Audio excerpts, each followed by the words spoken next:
explicar fuego eterno tenemos que ir a otras partes de la Biblia que también hablan de fuego eterno. Y vamos inmediatamente de Mateo 25, vamos a Judas 7.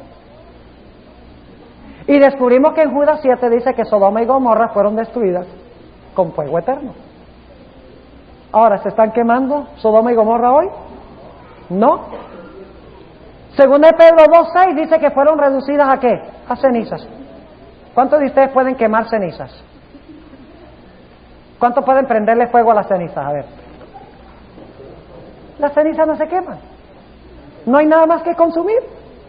¿Verdad?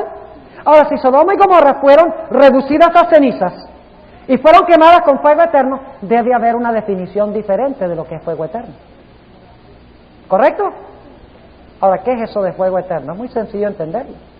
El fuego es eterno en el resultado que produce. El fuego quemó a Sodoma y Gomorra y quedaron quemadas para siempre. El fuego logró resultados eternos. No es que el proceso de quemar es eterno, sino que el fuego quemó y quedaron destruidos eternamente. En ese sentido, el fuego es eterno en los resultados que produce. Y yo uso esta ilustración. Ustedes saben que la Biblia dice que los impíos cuando rodeen la santa ciudad, tengo una serie de cassettes exclusivamente sobre los muertos y el infierno. 9 cassettes sobre eso. 4 horas, nada más sobre lo que la Biblia dice sobre el infierno. Y una de las ilustraciones que uso para ilustrar el infierno es que Dios castiga a la persona conforme a sus obras, conforme a su delito. Eso es justicia. ¿Qué pensarían ustedes si viniera un juez, trajeran a un individuo que mató a otro y traen a otro individuo que se pasó por una luz en rojo, se comió el semáforo, y el juez se sienta y dice, los condeno a los dos a la silla eléctrica? ¿Qué les parece? No es justo, ¿verdad? Porque el delito es menos grave de parte de uno que el otro. Pero lo que están diciendo las iglesias es que Dios va a castigar a Hitler, que mató a 6 millones de judíos, con el mismo castigo que alguien que no aceptó a Cristo, pero que no le hizo daño a nadie, lo va a castigar igual en el mismo infierno eterno. No hay justicia. ¿Perdón?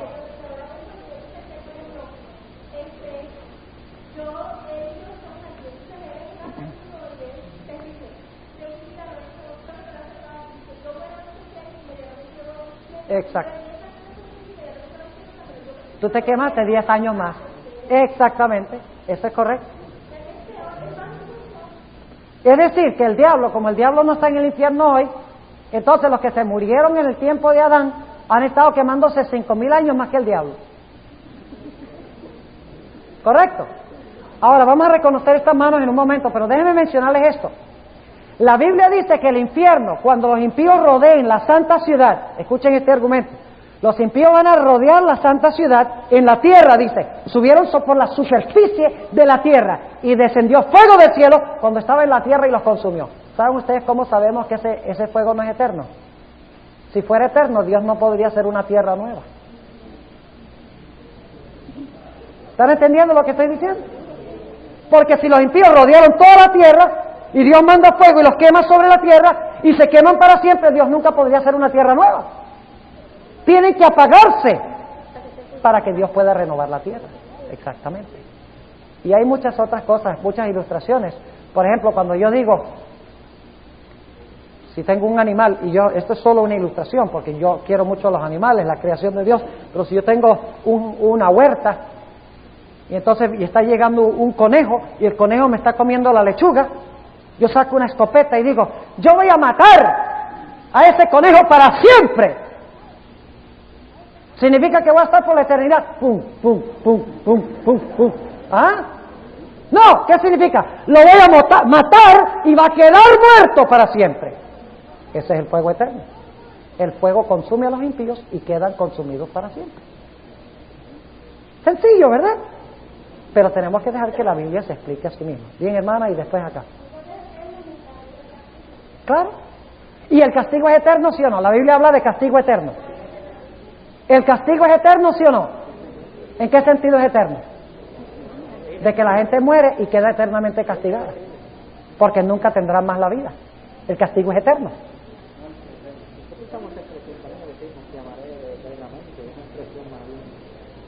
Es una expresión figurativa. Y la palabra eterno se usa mucho en la Biblia para hablar de tiempo largo, indefinido, pero que tiene terminación.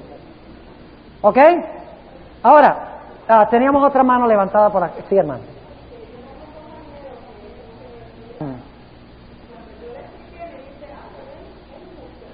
¿Por qué?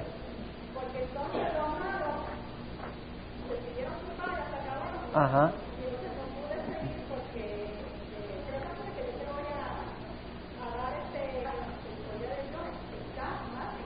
Eso es un concepto tan falso de Dios, porque fíjense, ¿qué justicia hay en que Dios castigue con una eternidad en el fuego 60 años de pecado?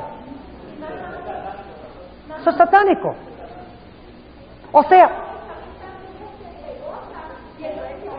sí, es que ese es el vino de Babilonia, hermana, que ha programado a las iglesias.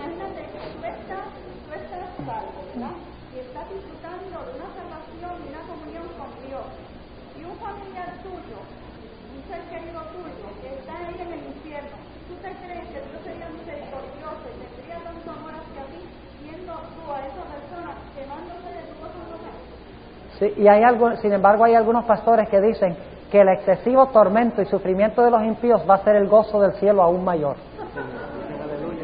Sí, Señor. Dándole gracias a Dios, gracias te doy, Señor, que yo no estoy sufriendo allá con esa gente. Tendrán mayor gozo en el cielo viendo a los impíos sufrir en el infierno. Eso es una doctrina satánica. Sí. Bueno, no hablemos mucho más del infierno porque tengo 2 o 3 ilustraciones que quiero darles más, pero vamos a tomar 2 comentarios más, Luis y luego el hermano acá.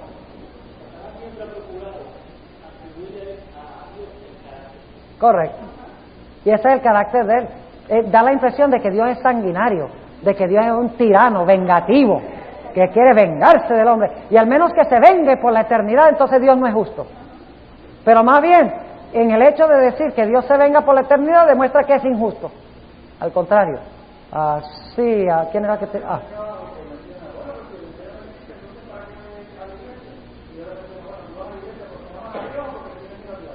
Hacer la cosa. Y además la Biblia dice que el perfecto amor echa fuera el temor. Y está hablando ahí del castigo final, en el contexto. Así que cuando no servimos a Dios porque les tenemos miedo al infierno, servimos a Dios porque le amamos a Él. Y los pastores, yo una vez le di clases de teología a 11 pastores pentecostales en la ciudad de Medellín. Y cuando les presenté el concepto bíblico del infierno, uno de los pastores me dijo, el que me había pedido que les enseñara las clases, me dijo, ay pastor, pero entonces ¿cómo podemos nosotros mantener a la gente en la iglesia portándose bien? Y yo le dije, mi querido amigo, si usted me está diciendo que para que la gente se porte bien en la iglesia hay que darles tanto terror del infierno que se van a portar bien, pues déjeme decirle algo, Dios no puede llevar a esa casa de gente del cielo, porque estarían todo el tiempo pecando cuando creen que Dios no los está mirando.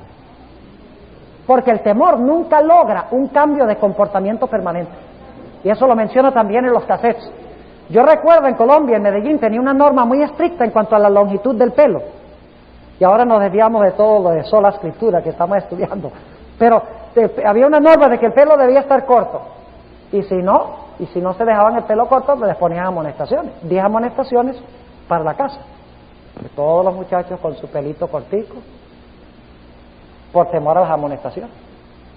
Pero cuando llegaba la vacación y pasaban 3 meses en la casa, volvían como unas mujeres. Volvían con el pelo hasta los hombros. ¿Por qué? Porque ya no había el temor. El temor los había cambiado. Pero cuando ya no estaban bajo el temor, hacían lo que querían. ¿Entienden el principio? Ok, es el amor de Cristo que transforma, no el temor al infierno y al castigo. Sí, último comentario sobre esto.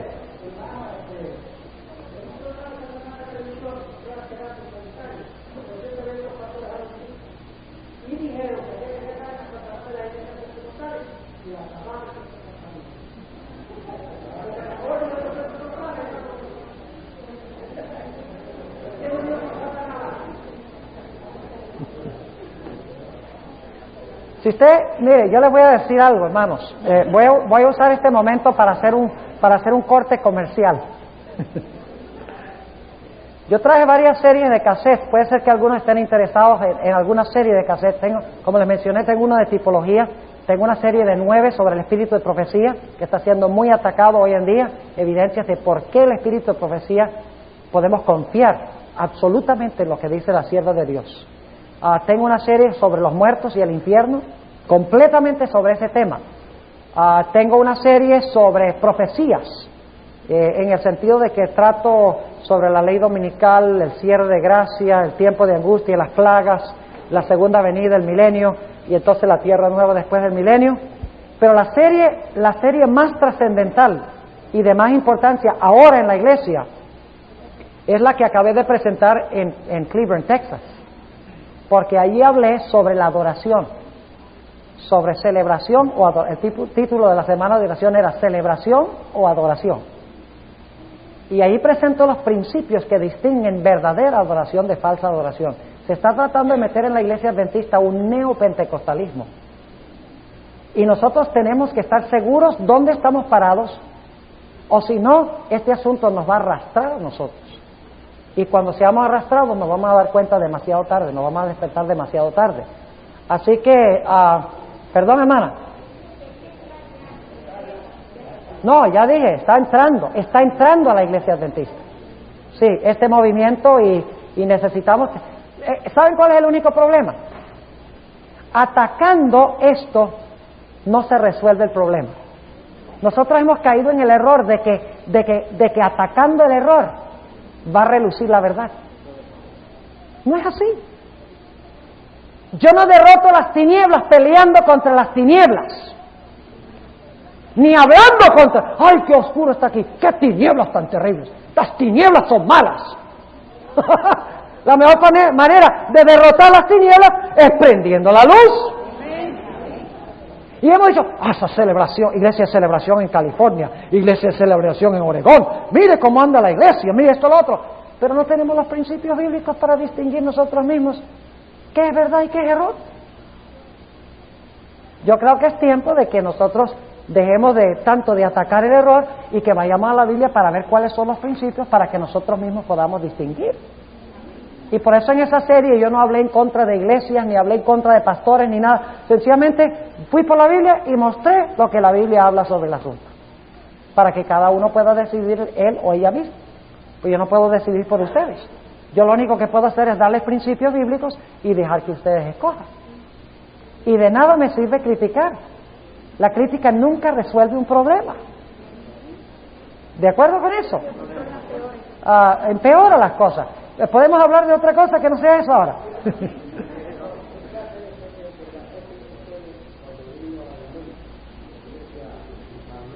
Ahí presenté la serie El Nuevo Orden Mundial, la última serie. 13. Ya esa serie tiene 11, la del nuevo. ¿Cuántos tiene la serie del Nuevo Orden Mundial?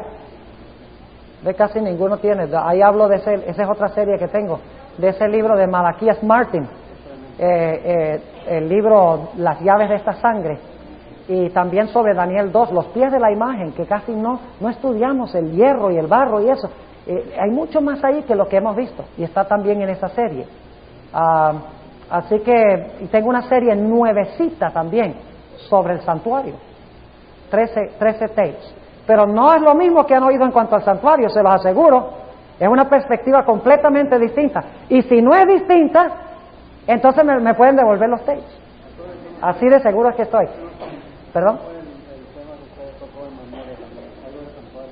No, esa serie la presenté en Colombia en enero de este año, la del santuario.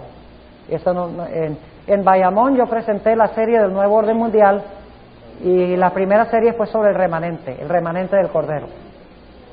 También tengo parte de esa serie aquí. Y finalmente la serie que fuera del de la adoración, la serie que realmente creo que es más valiosa para los miembros de la iglesia, y todas las series son valiosas, pero esta es especialmente buena porque es una serie sobre Daniel 11, un capítulo que casi nadie estudia. Estudiamos Daniel 2 y de la imagen, Daniel 7 las bestias, Daniel Daniel 8 y 9, las 70 semanas y los 2300 días, pero como que guardamos silencio en cuanto a Daniel 11. Parece un capítulo misterioso, pero ¿saben ustedes? Yo creo que el secreto, no solo para entender todo Daniel, sino todo Apocalipsis y el libro Conflicto de los Siglos, está en entender la profecía de Daniel 11. Es una tremenda profecía esta de Daniel 11, increíble, cómo sincroniza, y no es solamente sobre Daniel 11, los cassettes, o sea, yo sincronizo todo Daniel, todo Apocalipsis y el conflicto de los siglos, y muestro cómo el orden de eventos es igual en todas estas fuentes. Es una serie larga, tiene 18 cassettes que presenté a los jóvenes en Nueva York en julio, pero viene también con un manual de materiales que se usan, porque durante la serie yo digo, ahora miren la hoja tal o miren el material tal para que lo estudien en conjunto con los cassettes. Así que no tengo esos cassettes esta noche, pero sí traje y vamos a tener a partir de mañana en la noche, voy a tener todas estas series, si están interesados en conseguirlos. El precio es de $2.50 por cada cassette, la mayoría los venden por 3, y yo los vendo por $2.50. Y si lloran mucho se los dejo en $2.49. Sí, ¿perdón? Tengo un cassette sobre el milenio en la serie sobre profecías. Tengo un cassette sobre el milenio, sí.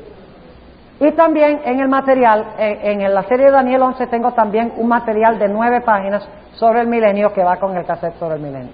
Sí. Bien, sí. No me quiero ir con esa duda. Cuando usted estuvo en Bayamón, usted tocó un punto donde supuestamente el zumo se traba con la sangre y salía hacia afuera. Sí, ok. Sí. Ese es un tema sobre el santuario. Pero en la serie del santuario, ese es el último cassette. O sea que hay 12 cassettes que no cubren ese punto específico. Pero en Bayamón lo di con mucho más detalle que lo di allá. Porque en Bayamón tuvimos 2 horas, un sábado por la noche, cuando hablamos de eso. ¿Ok? Bueno, hermanos y hermanas, el tiempo se ha ido. ¿Me dan 5 minutos más para atar los cabos y terminar?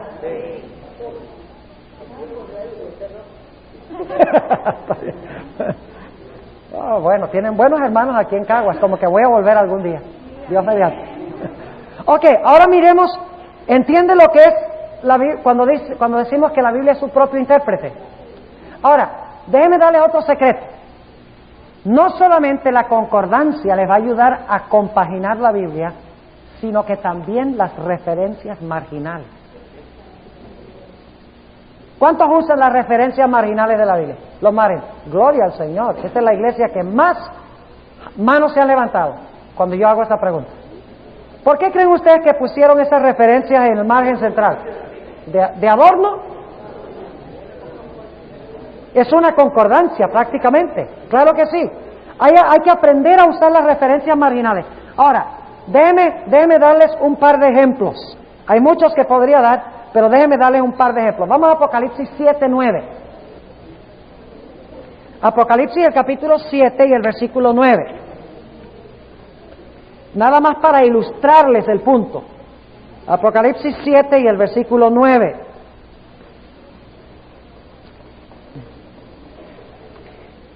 Dice, después de estas cosas miré, y he aquí una gran compañía, la cual ninguno podía contar, de todas gentes y linajes y pueblos y lenguas, que estaban delante del trono y en la presencia del Cordero, vestidos de ropas blancas y palmas en sus manos. ¿Qué letra hay al lado de la palabra palmas? La D en la Biblia mía. ¿La G? Ok, la suya no tiene nada, va a tener que cambiar de Biblia. Es que no tiene muchas referencias marginales esa que tiene al pie de la página. Yo tengo una letra D, y la letra D me manda ¿a dónde? Levítico 23, ¿qué? 40. Por lo tanto, ¿qué debo hacer? Pues ir ahí. Fíjense lo que ha pasado, escuchen bien. Los que prepararon esta Biblia le han dado a ustedes una herramienta increíble en el estudio de la Biblia. ¿Ustedes creen que ellos hicieron eso de la noche a la mañana? Les han dado una herramienta poderosa en el estudio de la Biblia porque les están diciendo dónde hay versículos relacionados con otros versículos. Ahora, si vamos a Levítico 23:40, y no lo vamos a hacer ahora porque quiero darle un par de ejemplos más y luego concluir, ustedes encontrarán que había un festival en el año cuando la gente usaba palmeras. ¿Y cuál festival era ese? ¿Cuál fiesta judía? El de los tabernáculos o cabañas. ¿Ok? Ahora la pregunta es esta: ¿qué festival venía inmediatamente antes de la fiesta de cabañas? Inmediatamente antes, la que venía inmediatamente antes de la fiesta de cabañas, el día de expiación. Los que eran purificados en el día de expiación disfrutaban de la fiesta de tabernáculos. ¿Ok?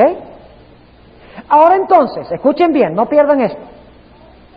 Si aquí en Apocalipsis 7 se menciona la fiesta de las cabañas, ¿qué debe estar en los versículos inmediatamente antes que el versículo 9? Debe estar, ¿qué cosa? El día de expiación. ¿Están entendiendo lo que estoy diciendo? ¿Y qué encuentran inmediatamente antes? Encuentran el sellamiento de los 144,000. O sea que el sellamiento es la obra del día de expiación. ¿Entienden lo que estamos diciendo? Pero antes del día de expiación viene la fiesta ¿de qué? De trompetas. Y en Apocalipsis capítulo 14 tiene uno ¿qué? Los mensajes de los 3 años, que es el festival de trompetas, anunciando de que viene el juicio y los que pasan el juicio disfrutarán de la fiesta de tabernáculos. En otras palabras, hermanos y hermanas, esta referencia nos ha ayudado a nosotros a ver qué cosa, a ver que es el día de expiación que purifica a la iglesia y la prepara para disfrutar la fiesta de tabernáculos en el cielo. Porque la palabra palmas en Apocalipsis 7 nos ayudó a conectarlo con Levítico 23. Ahora les puedo dar otro ejemplo. Vamos a anotar Apocalipsis el capítulo 15 y el versículo 3. Apocalipsis el capítulo 15 y el versículo 3. 15:3. Hablando de los 144,000, ellos cantan un cántico muy especial. Dice, cantan el cántico de Moisés, siervo de Dios, y el cántico del Cordero. Ahora, ¿qué letra hay al lado del cántico de Moisés? Yo tengo aquí una H. ¿Y a dónde les manda la H? Éxodo 15:1. Ahora, si quieren entender el cántico de Moisés y el Cordero, ¿a dónde tienen que ir entonces para entenderlo? ¿Cómo pueden entender el cántico de Moisés si no van al Antiguo Testamento a ver qué es ese cántico?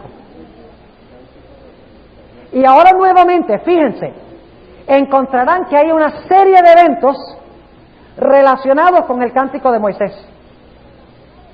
Escuchen bien, y ahí en esa serie que di en Bayamón hablé del éxodo del remanente y mostré cómo el pueblo al lado del Mar Rojo, cuando Faraón venía a destruirlos, decreto de muerte, estaban perdidos. De repente una nube de oscuridad cubrió a los egipcios, pero luz para el pueblo de Dios. Luego se secaron las aguas para preparar un camino para el escape de los hijos de Dios. Cuando llegaron al otro lado, cuando se secaron las aguas, fíjense, oscuridad, secamiento de las aguas para preparar el camino para el pueblo de Dios. Y dice en el Salmo 77 que Dios mismo vino para conducir al pueblo a través del mar. Salmo 77. El pueblo cruzó y los egipcios entraron detrás de ellos a las aguas. Cuando estaban adentro, las ruedas se cayeron. Y dice en el Salmo 77 que hubo relámpagos y truenos y tembló el mundo. Y Dios causó que las aguas que se habían secado, que inundaran a Faraón, a los enemigos del pueblo de Dios, y los destruyeran. Y luego cantaron el cántico de Moisés. ¿Saben que en Apocalipsis todo esto es tipológico? Cuando el pueblo de Dios esté bajo el decreto de muerte, y estoy hablando un sermón de 50 minutos o 1 hora en 3 minutos, pero quiero que tengan la idea de La idea de tipología y cómo conseguir. La idea para esto me vino porque leí el margen. Lo que estoy haciendo ahora, Cántico de Moisés. Oh, Éxodo 15. ¿Será que lo que viene antes del cántico también es paralelo? Y me puse a investigar lo que venía antes y lo que venía después. Y descubrí cosas tremendas. Porque al final de la historia el pueblo de Dios estará aparentemente por ser aniquilado de la tierra. Cuando caerá la quinta plaga, oscuridad para los impíos, pero luz para el pueblo de Dios. Y luego las aguas que estaban amenazando al pueblo de Dios se secan. Las aguas del Éufrates se secan para preparar un camino para el escape del pueblo de Dios. Esa es la sexta plaga, secamiento del Éufrates. Y luego la séptima plaga dice que hubo relámpagos y truenos y voces y un gran terremoto. Exactamente lo que pasó cuando las aguas ahogaron a los enemigos del pueblo de Dios. Igual que las aguas, las muchedumbres, ahogarán también a los enemigos del pueblo de Dios al final de la historia. ¿Están entendiendo lo que estoy diciendo? En otras palabras, la referencia marginal nos ayuda a ubicarnos en otro sitio donde se encuentra ese simbolismo antes. Nos regresa al Antiguo Testamento para que podamos entenderlo mejor. Un ejemplo más y entonces terminamos. Apocalipsis 13:13.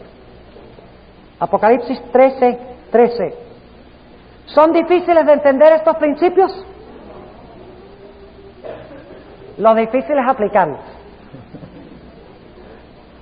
Pero saben que practicando lo hacen, con oración y práctica. Yo una vez era un laico sentado en las bancas de la iglesia. ¿Sabe usted que nosotros los pastores en alguna ocasión también fuimos laicos? Y crecimos en la iglesia. ¿Cómo creen ustedes que descubrimos estas cosas? Oh, porque el pastor tiene sabiduría sobrenatural. No, dice hermano, nosotros tenemos una mente como la de ustedes. No tenemos super sabiduría ni super conocimiento, ni somos más que la iglesia. Es más, somos menos que la iglesia, porque el pastor tiene que ser siervo de la iglesia. ¿Ve? ¿Cómo es que descubrimos estas cosas? Practicando, estudiando, aplicando los principios. Buscar a Cristo, todo el pasaje de la Biblia, busquen a Cristo, sustraigan, saquen a Cristo del texto. No traten de inventarlo ahí. Hay muchos sermones donde el pastor hace el sermón y dice, ¿a dónde meto a Cristo? No, un sermón cristocéntrico no es hacer el sermón y luego entonces poner el nombre de Cristo en 3 o 4 lugares. Un sermón cristocéntrico es el que toma un pasaje y la gente ve en ese pasaje un reflejo glorioso de Jesús. Eso es lo que es un sermón cristocéntrico. Ahora, vamos a usar nuestro último ejemplo, Apocalipsis 13 y el versículo 13. Y posiblemente al comienzo, mañana en la noche, vamos también a dar un par de ejemplos más. Y hermanos, quiero advertirles que en las noches vamos a estar aquí por lo menos 1 hora y media. ¿Ok? No se me desanime a alguien de venir. Pero estos temas necesitan tiempo para cubrirlos. Así que vengan con la almohada. Apocalipsis 13:13 dice, hablando de la imagen de la bestia, y hace grandes señales, de tal manera que aún hace descender fuego del cielo a la tierra delante de los hombres. ¿Qué letra hay al lado de donde dice de tal manera que aún hace descender fuego? Yo tengo aquí una letra B, y la letra B me manda a Primera de Reyes 18 y el versículo 38.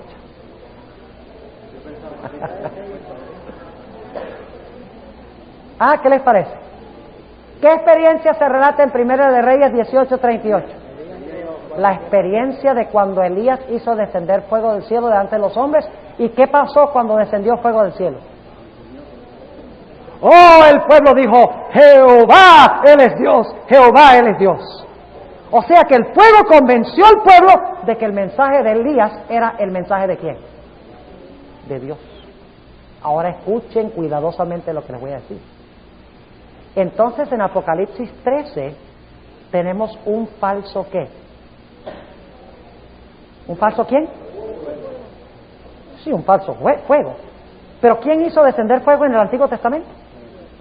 ¿Quién fue el que hizo descender? ¿Quién fue el que llamó al fuego? Dios lo mandó, pero ¿quién fue el que pidió fuego del cielo? Lo cual significa que si al final de la historia el falso profeta hace descender fuego del cielo, ¿es el falso profeta quién? El falso profeta Elías. ¿Sí o no? ¿Están entendiendo? En el Antiguo Testamento, el verdadero Elías trajo fuego del cielo, se unió con su mensaje y la gente creyó que era de Dios. Pero saben que al final de la historia dice que será más engañoso todavía, porque el falso profeta Elías hará descender fuego del cielo y la gente se va a convencer de que el falso Elías es de Dios. Ahora, ¿qué es este fuego que desciende del cielo? Hay que ir a otro pasaje donde hubo fuego. ¿En qué otra ocasión se vieron lenguas de fuego que descendieron del cielo? En el día del Pentecostés. ¿Y qué representaban esas lenguas de fuego? El Espíritu Santo. Lo cual significa que al final de la historia, el falso profeta va a traer un tremendo falso reavivamiento al mundo que va a convencer de que el que está proclamando este mensaje es de quién, de Dios. ¿Están entendiendo? Neopentecostalismo. ¿Cómo adoraron los falsos profetas en el Monte Carmelo? Saltaban y gritaban y se cortaban. Muy parecido a algunos servicios religiosos hoy en día. Muy parecido. Saltan encima de las bancas y encima del púlpito y hacen piruetas y se revuelcan en el suelo, en algunas de las más extremas. Da la impresión, el hebreo da la impresión de que hablaban en lenguas. Exactamente, ahí en 1 Reyes 18. Es correcto. La palabra hebrea indica de que probablemente hacían ruidos que no eran inteligibles, que no se podían entender. Falso don de lenguas. Ahora, les ayuda entonces a entender 1 Reyes 18, lo que encontramos en Apocalipsis 13:13. Ahora, si este es un falso, sabemos que es un falso Elías, ¿sí o no? Porque el verdadero Elías hizo descender fuego al cielo, aquí hay uno que hace descender fuego también, así que este tiene que ser un falso Elías. Ahora, es fácil entonces de identificar al falso Elías. Lo único que tenemos que conseguir es un movimiento religioso que predique el mensaje contrario al que predicó Elías. ¿Cuál fue el mensaje de Elías? Fue un doble mensaje. Primero, adoren a Dios y no adoren a Baal, el Dios Sol.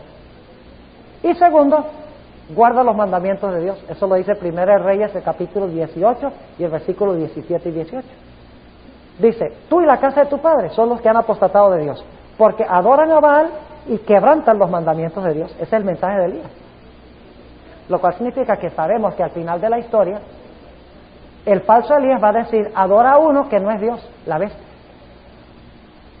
Y va a decir además, no tienes que guardar los mandamientos de Dios, hay uno que fue cambiado.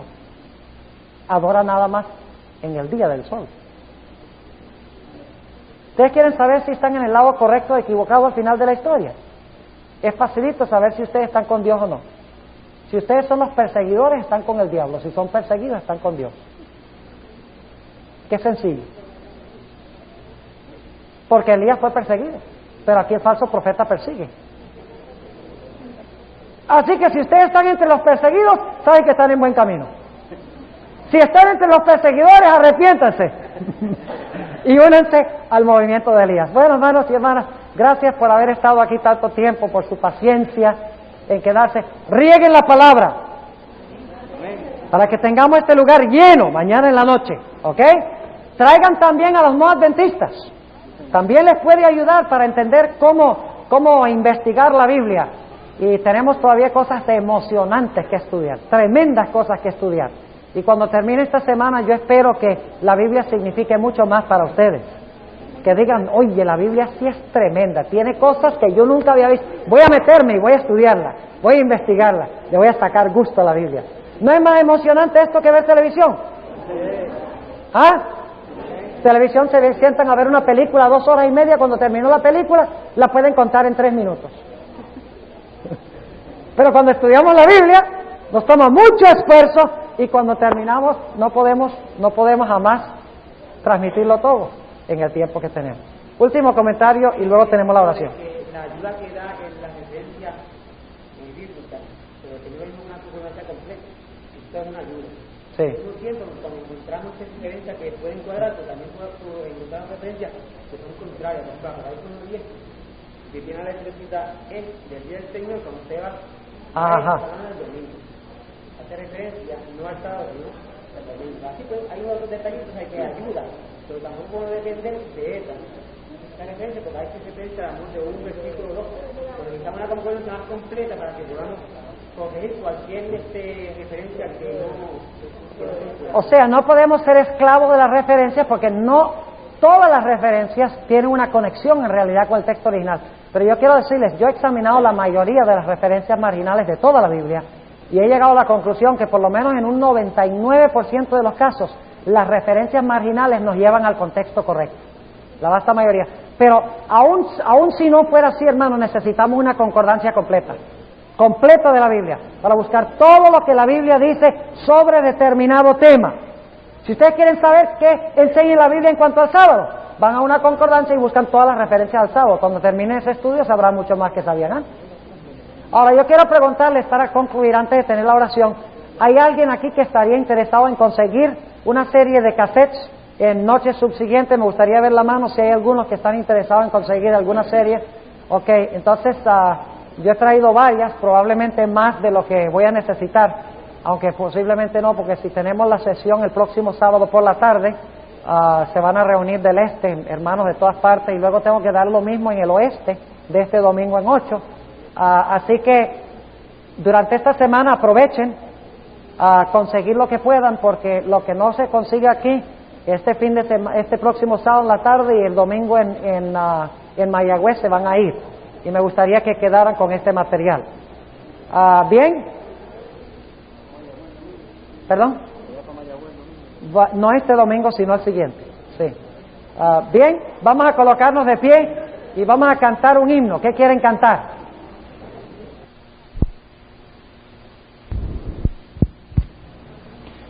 Muy buenas noches para todos. Quiero expresar mi gratitud al cuarteto por haber cantado en esta noche. Hay algo muy poco usual en este cuarteto y es ver una mujer. Primera vez en mi vida que veo a una mujer en un cuarteto, pero cantan muy bien. Algo que me gusta muchísimo es que cantan a capela, se escuchan las voces, habló a mi corazón esta noche. Les agradezco por haber estado con nosotros. Durante las últimas dos presentaciones hemos hablado sobre dos principios de interpretación profética. Nuestro primer principio lo trazamos en el tema de ayer en la mañana y también un poquito por la tarde, y es que cuando estudiamos las profecías debemos encontrar como el centro a Cristo Jesús. Eso alguno dirá, bueno, eso sobra porque en realidad nosotros sabíamos eso, pero a veces no lo tomamos seriamente. Debemos buscar en las profecías a Cristo, y recuerden que hay dos clases de profecías. La primera clase de profecías son aquellas que apuntan hacia la primera venida de Cristo, y la segunda clase de profecías son aquellas que apuntan hacia la segunda venida del Señor Jesús. Pero en ambos casos, ya sea la primera venida o la segunda venida, el centro y el héroe y el significado de las profecías se halla en Cristo Jesús, no en Israel. Hoy en día las iglesias pretenden que las profecías se centran en Israel y hablan de Israel como el centro de las profecías. No es así. El centro de las profecías es Cristo. Ustedes recuerdan que ayer de 2 Corintios 1:20 leímos donde dice que todas las profecías son sí y amén en Cristo. Entonces, ¿cómo es que se cumplió supuestamente cuando se formó el Estado de Israel en 1948? Dicen que eso cumplió la profecía de la higuera de Mateo el capítulo 24, que Dios restauró a Israel a su tierra. Pero mi pregunta es, ¿cómo puede haber Dios cumplido esa promesa independientemente de Cristo? Porque la nación nunca ha aceptado a Cristo. Entonces, ¿cómo se puede decir que ese es el cumplimiento de una profecía? ¿Están entendiendo lo que estamos diciendo? Las profecías son cristocéntricas. Y muchas veces nosotros giramos el significado de las profecías a otras cosas. Un ejemplo clásico es cuando hablamos de la historia de los 3 jóvenes en el horno de fuego. Eso representa el tiempo de angustia, porque el horno calentado 7 veces peor representa el periodo de las 7 postreras plagas, cuando el pueblo de Dios será echado en el horno de la aflicción. No es coincidencia de que se use el número 7 en los dos contextos. Generalmente cuando estudiamos esa historia, ¿a quiénes vemos como los héroes de la historia? ¿Quiénes? A los 3 jóvenes. En la escuela sabática se enseña que debemos tener fe como los 3 jóvenes. ¿Sí o no? Yo sé porque yo pasé por la escuela sabática de niños. Debemos ser como Sadrach, Mesach y Abednego. Pero mis hermanos, si nosotros somos como Sadrach, Mesach y Abednego y Cristo no interviene, somos muertos igual.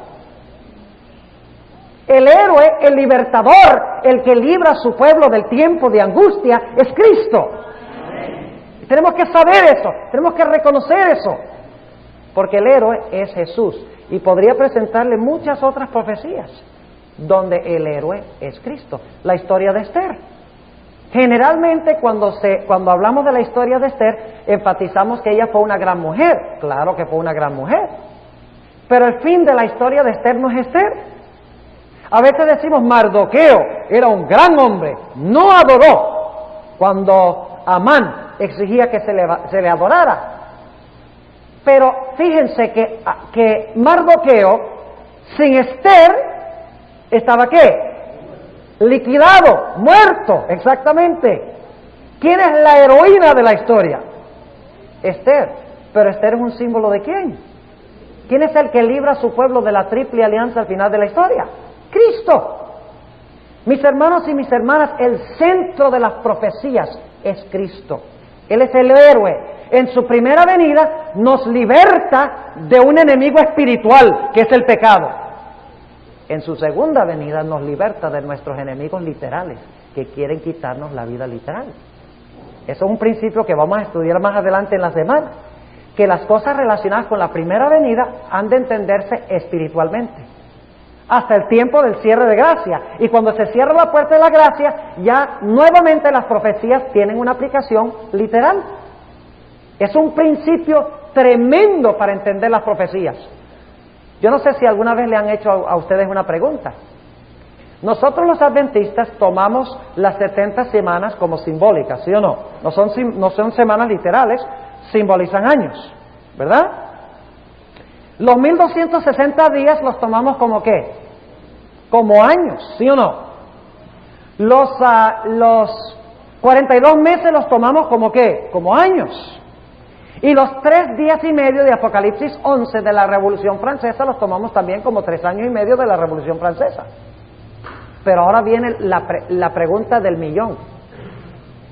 ¿Por qué entonces, si nosotros aplicamos el principio día por año a estos periodos de las profecías, no decimos que los 1000 años de Apocalipsis 20 representan 360.000 años?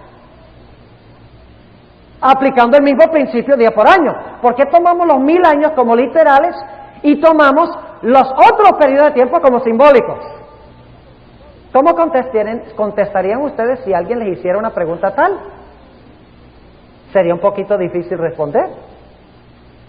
Y sin embargo vamos a estudiar un principio esta semana donde ustedes cuando vean el principio van a decir fabuloso. Ahora no nos vamos a equivocar en cuanto a los periodos de tiempo más, sino que vamos a entenderlo. Hoy en día hay mucha gente que está literalizando los periodos de tiempo. Dicen que los 3 años, tiempo y la mitad de un tiempo se van a cumplir otra vez literalmente. Van a ser 3 años y medio literales. Y que los 2300 días nuevamente se van a cumplir, pero literalmente en 6 años y medio. ¿Por qué no podemos creer en eso? Porque viola un principio bíblico, que es que todas las cosas en la dispensación del Espíritu Santo son simbólicas hasta el cierre de gracia cuando se retira el Espíritu Santo. Y a partir de ahí en adelante las cosas han de entenderse literalmente. Bueno, dejemos ese principio por ahora ahí, pero quería despertarles el apetito porque tienen que seguir viniendo. e invitar a las demás personas que asistan también. Ahora, quiero darles un ejemplo más de en la segunda presentación, la que hicimos ayer en la tarde, que es que la Biblia es su propio intérprete. ¿Entiende lo que significa eso? Significa que cuando leemos un versículo buscamos otros versículos que derraman luz sobre ese. ¿Y cómo lo hacemos? Primero, compramos una ¿qué? Una concordancia. Muy bien.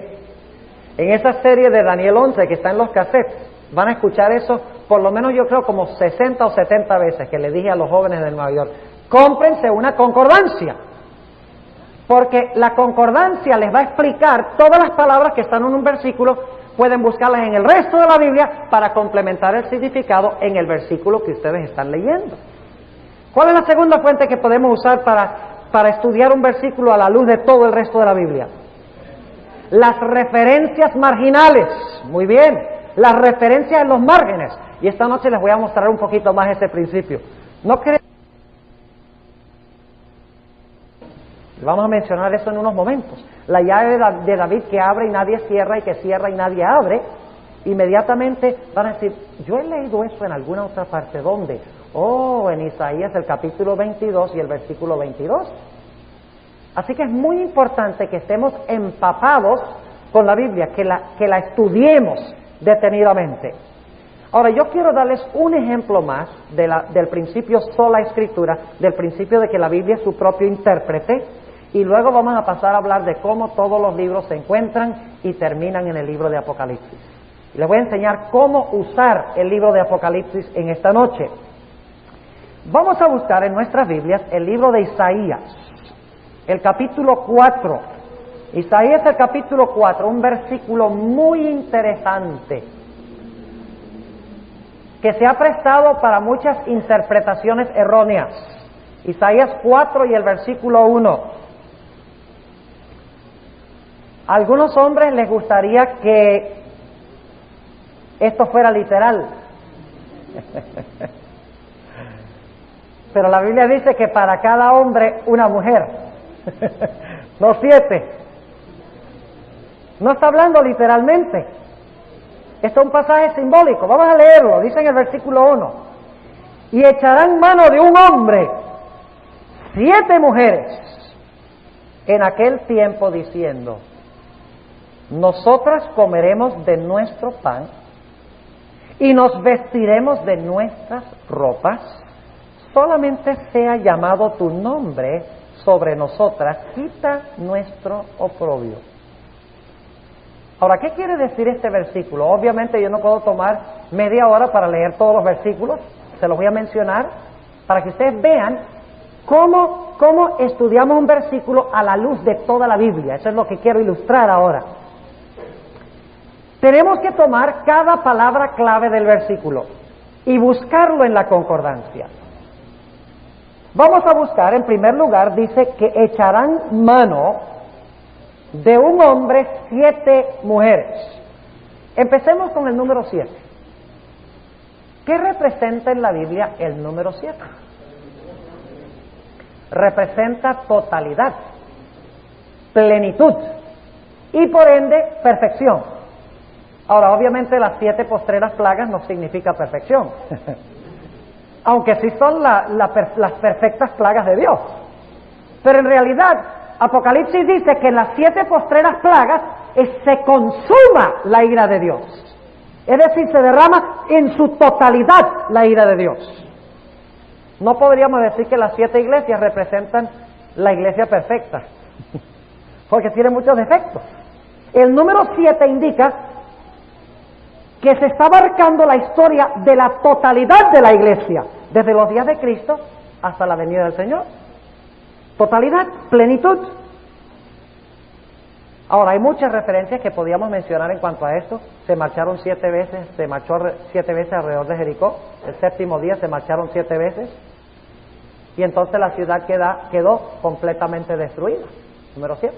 Se tocaron 7 trompetas, 7 sacerdotes, vino la destrucción completa. La sangre se rociaba en el lugar santísimo 7 veces. Y el pueblo quedaba completa y totalmente limpio. Naamán se limpió en el río Jordán 7 veces y salió plenamente, totalmente limpio. Número 7, plenitud. En Apocalipsis 5, Cristo tiene 7 ojos. Ahora, obviamente eso no está hablando literalmente, porque sería un monstruo si tuviera 7 ojos. Está hablando simbólicamente. ¿Qué representa el ojo? Sabiduría. Por eso en las tarjetas de graduación, ustedes ven que el animal que se usa para ilustrar la sabiduría de que se está graduando es un búho. Una lechuza, ¿sí? Porque el búho tiene ojos bien grandotes, Sabiduría, representado por los ojos. Y también se dice que Cristo tiene 7 cuernos. El cuerno representa fortaleza, representa gobierno, Es decir, que Jesús es total gobernante y plenamente sabio. Eso es lo que quiere decir el simbolismo allí. Ahora entonces, el número 7 indica totalidad.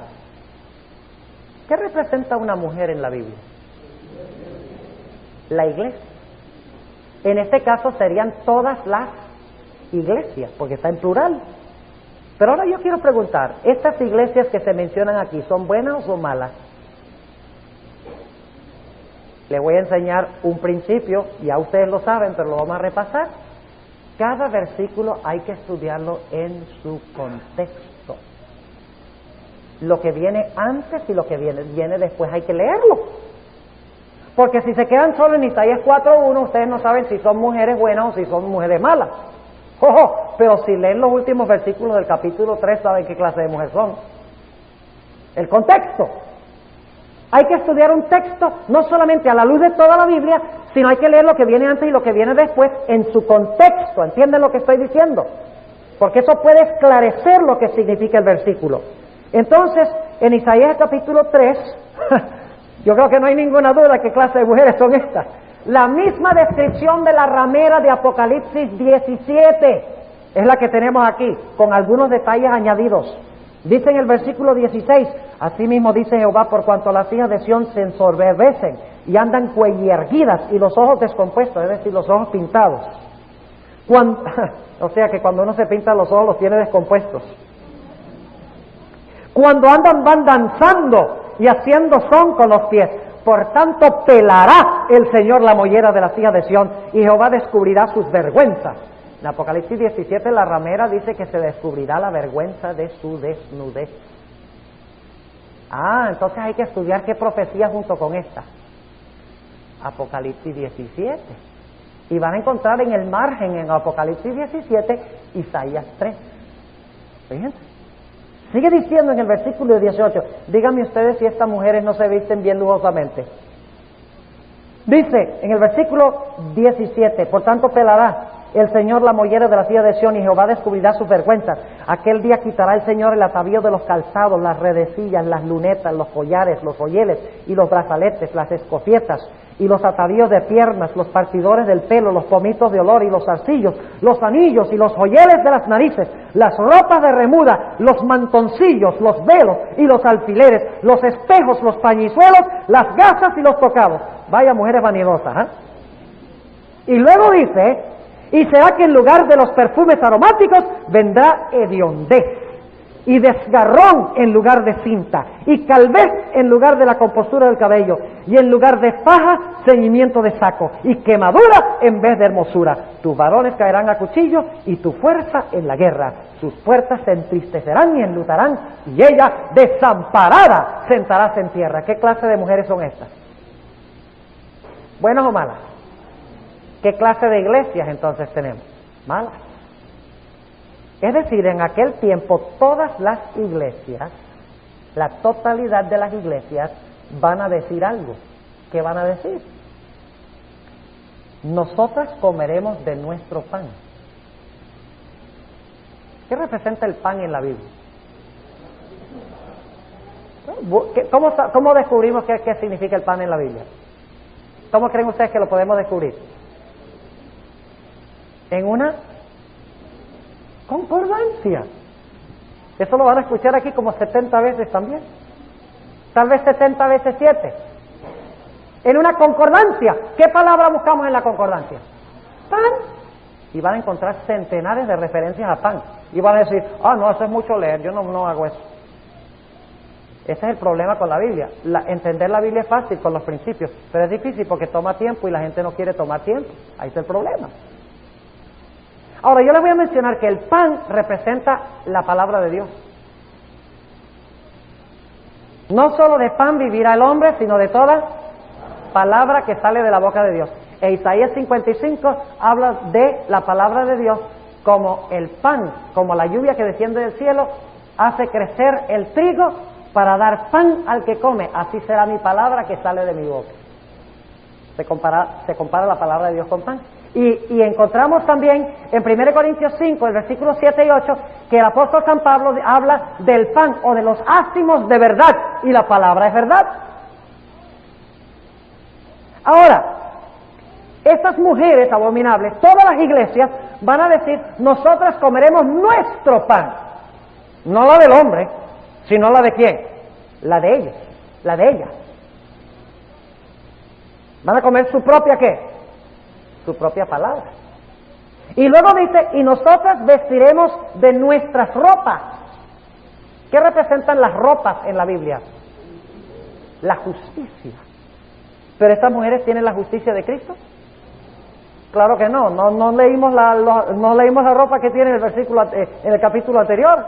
Esa no es la justicia de Cristo.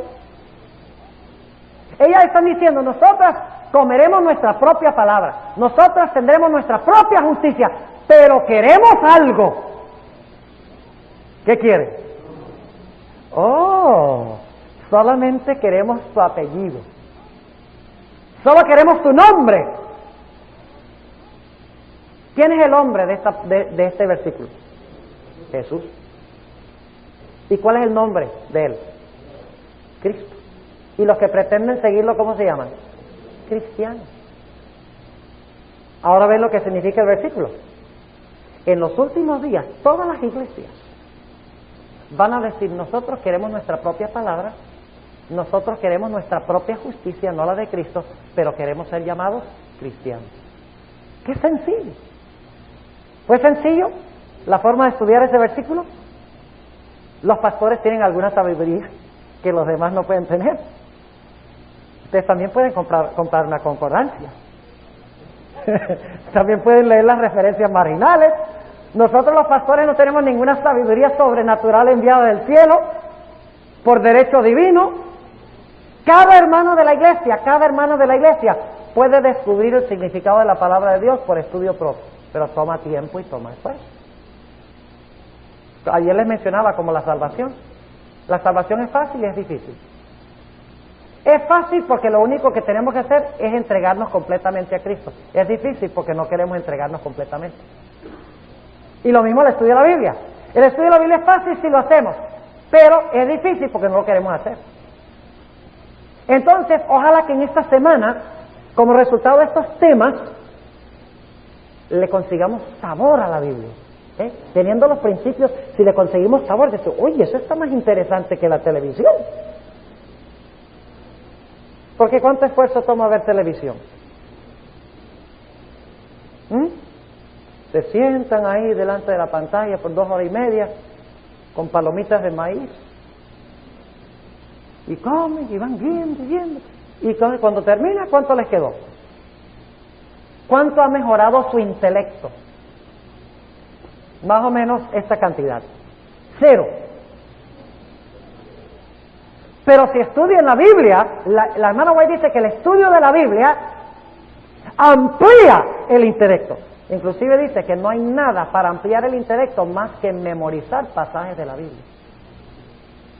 Y hoy en día todo el mundo está tomando cursos de hipnotismo y de programación neurolingüística y de esto y aquello para ampliar la memoria, y hasta algunos toman lecitina.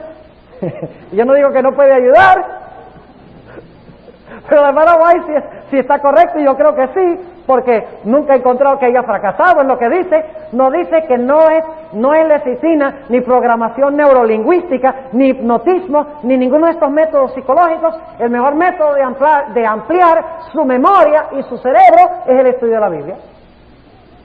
Y además de eso, la mejor forma de acercarse a Cristo es eso, estudio de la Biblia con oración. Ahora, ¿entienden bien este principio de sola escritura? De que la Biblia se explica sola. ¿Sí o no? Ayer usamos la experiencia de Rico y Lázaro. Facilito cuando usamos este principio, ¿verdad? La Biblia se explica sola. Ahora queremos entrar a nuestro principio de esta noche. Y es que todos los libros de la Biblia se encuentran y terminan en el libro de Apocalipsis. Tremendo principio. Ahora, ¿saben ustedes que la sierva de Dios ha dicho en Hechos de los Apóstoles, página 467, lo siguiente? En el Apocalipsis, todos los libros de la Biblia se encuentran y terminan. Es la única persona que yo he oído escribir una declaración tan audaz como esta. Ayer les leía la cita donde la hermana White dice que en toda página se encuentra una revelación de Jesús. Ningún teólogo se atreve a decir eso, solo la sierva de Dios. Y aquí, ahora, la hermana White dice algo que ningún teólogo se atreve a decir. O los teólogos dicen, sí, hay una relación estrecha entre el libro de Apocalipsis y los demás libros de la Biblia, pero dicen, hay algunos libros que no se citan ni se dice nada de ellos en el Apocalipsis. La hermana White dice mentira. Ella dice, en Apocalipsis, todos los libros de la Biblia se encuentran y terminan. ¿Sabían ustedes que en el libro de Apocalipsis, escuchen bien, hay más de 1000 referencias al Antiguo Testamento? En 22 capítulos. ¡Qué tremendo! Más de 1000 referencias directas e indirectas. Porque yo les dije que tenemos que ser como detectives. El estudio de la Biblia es como el estudio de un detective. Buscamos lo que decimos en inglés clues. En español decimos pistas. Buscamos pistas. Y decimos, bueno, ¿dónde se encuentra eso en otro sitio de la Biblia? Y entonces empezamos a buscar por toda la Biblia pistas que nos descifran el misterio. Y así es con el libro de Apocalipsis. El libro de Apocalipsis es como un compendio. Es como una sinfonía musical, para los que les gusta la música. ¿Cómo es una sinfonía musical? Ustedes pueden tener un do, un re, un mi y un fa. Pero si no saben juntarlos, quedan independientes. Pueden tener un bemol y un sostenido, pero si no saben ponerlos en la pieza musical, la música suena discordante. El libro de Apocalipsis es una hermosa sinfonía que pone todas las notas de la Biblia, todos los diferentes aspectos de la Biblia, los junta en una preciosa sinfonía. También me gusta comparar el libro de Apocalipsis con un rompecabezas. ¿Sabes lo que es un rompecabezas? Un rompecabezas es a puzzle, decimos en inglés. Y hay rompecabezas que tienen 1000 pedazos. Y nunca, les debo admitir que nunca he tenido la paciencia para armar un rompecabezas de 1000 pedazos. Hay gente que tiene paciencia para eso, pero nunca he tenido la paciencia. Demorarme media hora para ver dónde cabe una piecita. Prefiero buscar dónde cabe cada pieza en el libro de Apocalipsis. Porque eso yo creo que sí. Lo otro también es productivo como un pasatiempo, pero el libro de Apocalipsis es como un rompecabezas que tiene 66 piezas. ¿Ven? Todos los libros de la Biblia. Y entonces ustedes tienen que conseguir todas las piecitas y tienen que coordinarlas. Y cuando ven como todas las piezas caben en Apocalipsis, tienen un lindo cuadro. Han armado el rompecabezas. Así es. En el libro de Apocalipsis se encuentran y terminan todos los libros de la Sagrada Escritura. Ahora, cuando estudiamos el libro de Apocalipsis necesitamos entender que no todas las referencias al Antiguo Testamento son fáciles de conseguir. Les puedo dar un ejemplo, nada más en forma de ejemplo. Hay alusiones, ¿saben lo que significa una alusión, verdad? Significa una referencia donde sospechamos de que está haciendo referencia a alguna parte del Antiguo Testamento. Hay alusiones que son elusivas. ¿Sabe lo que significa elusivas, verdad? Que como que son resbalosas y difíciles de conseguir. Hay alusiones que son facilísimas de conseguir. Y cuando ustedes buscan el libro de Apocalipsis encontrarán que hay capítulos enteros que siguen la secuencia de capítulos enteros en el Antiguo Testamento. Y le voy a dar algunos ejemplos esta noche de eso.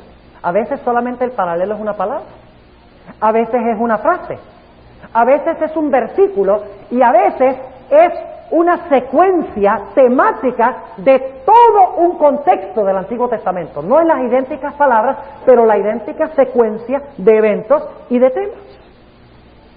Así que cuando nosotros estudiamos el libro de Apocalipsis relacionados con otras partes del Antiguo Testamento, necesitamos, por ejemplo, cuando encontramos un símbolo en Apocalipsis, debemos preguntarnos si ese símbolo se está usando solo aisladamente de su contexto en el Antiguo Testamento, o si en realidad ese símbolo que se está usando cuadra dentro de un marco total de algo que pasó antes y pasó después que se presentara el símbolo. Déjenme ilustrar lo que quiero decir. Por ejemplo, Elías. Ustedes recuerdan que ayer hablamos de Elías. En el libro de Apocalipsis no se menciona Elías. Ahora, se menciona algunas cosas que hizo Elías. Por ejemplo, los 2 testigos cierran el cielo para que no llueva en los días de su profecía. Y no llueve por 3 años y medio simbólicos. Sabemos que eso se refiere a Elías. Porque aunque no se menciona el nombre de Elías, sabemos que Elías cerró el cielo para que no lloviera en 3 años y medio. Y luego notamos que durante este periodo, el mismo periodo cuando los 2 testigos cierran el cielo para que no llueva en los días de su profecía, encontramos en Apocalipsis el capítulo 2 que la mujer que está obrando se llama Jezabel. La iglesia de Tiatira dice: tú permites que aquella mujer Jezabel seduzca y engañe a mis siervos. Así que sabemos que tenemos a Elías, y junto con Elías tiene que aparecer ¿quién? Jezabel. Y si aparece Jezabel, ¿quién más tiene que aparecer? Acab. Y si aparece Acab, ¿quién más? Los falsos profetas. ¿Entienden? O sea que cuando Apocalipsis menciona un símbolo o una expresión, no crean ustedes que solo está haciendo un paralelo con esa expresioncita en el Antiguo Testamento.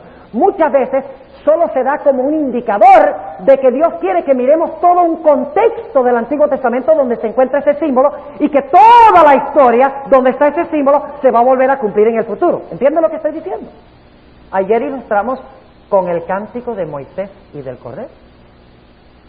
El paralelo no es solamente de que el cántico de Moisés se parecerá al cántico del Cordero, sino que todos los eventos antes, el pueblo de Dios atrapado, luz para el pueblo de Dios, tinieblas para los impíos, confusión entre los impíos, relámpagos y truenos, y luego entonces cruzan las aguas, sus enemigos son ahogados por las aguas, y salen a otro lado, un pueblo libertado para cantar el cántico de Moisés y del Cordero. Vemos que no es solamente un paralelo entre los cánticos, sino que es un paralelo de todo lo que se realizó antes y después de ese símbolo.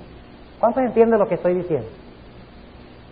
Así que el libro de Apocalipsis presenta pistas y nos dice: ve al Antiguo Testamento y estudia toda esa historia, y verás que en Apocalipsis se repite igual.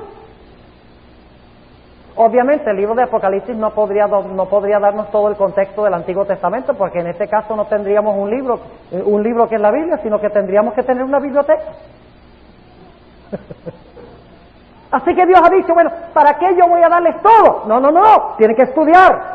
Yo les doy el hint, yo les doy la insinuación, el cántico de Moisés y del Cordero. Cántico de Moisés. Vamos al contexto del Antiguo Testamento a ver, y entonces nos ponemos a examinar todo lo que pasó allá. ¿Entienden lo que estamos diciendo? O sea que hay que ser detectives en nuestro estudio del Antiguo Testamento y también del libro de Apocalipsis, para saber cómo hilar y cómo relacionar las cosas. Ahora, yo tengo 73 ejemplos de esto, y no les voy a dar los 73, no se preocupen.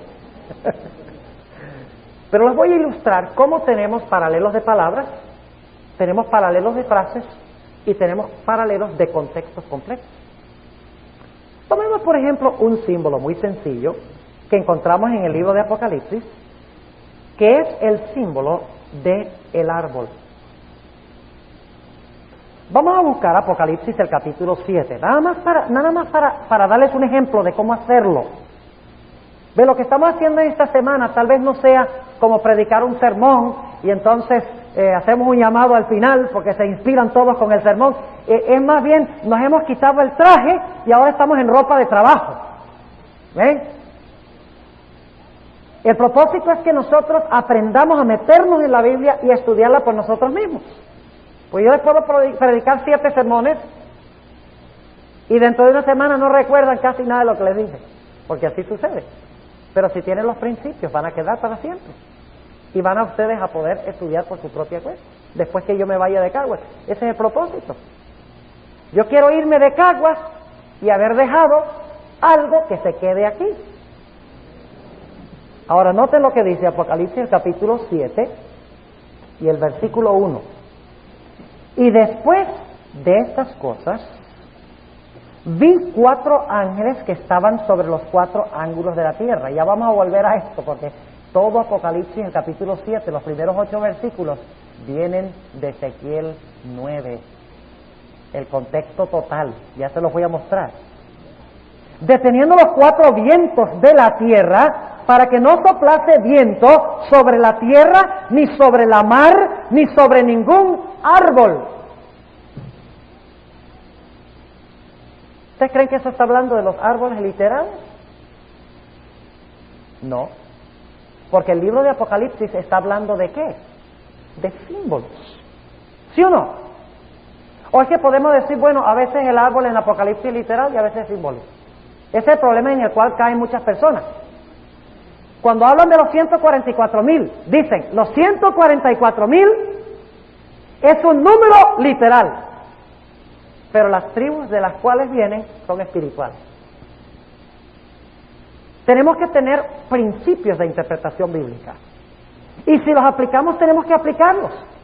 Y no tener una regla y luego 100 excepciones, porque Dios no trabaja así. Dios es un Dios de orden. Dios es un Dios donde sus reglas y sus principios se aplican en 100% de los casos. Porque si Dios diera una regla y hubiera 100 excepciones, ¿cómo sabemos cuándo se aplica la regla y cuándo son las excepciones? Dios no es así. Dios ha puesto un principio que vamos a estudiar más adelante, se llama la ley de triple aplicación. Es el último principio que vamos a estudiar durante esta semana. Y vamos a ver allí cómo podemos saber si un número es literal o simbólico, podemos saber si un símbolo es literal o simbólico. Ahora, árbol. Podríamos hablar de tierra, podríamos hablar de mar. Déjenme decirles qué representa el mar. El mar representa a la muchedumbre de impíos, gente mala. Generalmente decimos que el mar y las aguas representan muchedumbre, pero no es cualquier clase de muchedumbre, son muchedumbres de impíos. Siempre que la Biblia habla de las aguas del mar, representan muchedumbres que tienen el propósito de invadir la tierra de Dios y ahogar a su pueblo. Y la tierra es el lugar a donde habitan los hijos de Dios. Por eso es que sale de la tierra una bestia que tiene 2 cuernos como de ¿qué? De cordero. ¿Y qué representa el cordero? A Cristo. Ahora, ¿qué representa el árbol? Bueno, mis hermanos y hermanas, aquí yo no tengo ninguna referencia marginal en mi Biblia. Así que lo que tengo que hacer es ir ¿a dónde? A una concordancia. ¿Y qué palabra busco en la concordancia? En la concordancia busco la palabra árbol. Y recuerdo que en Apocalipsis tenemos no árboles literales, sino que Apocalipsis está hablando el lenguaje ¿qué? Simbólico. Así que tengo que buscar qué representa simbólicamente un árbol. Y de repente descubro un buen número de referencias.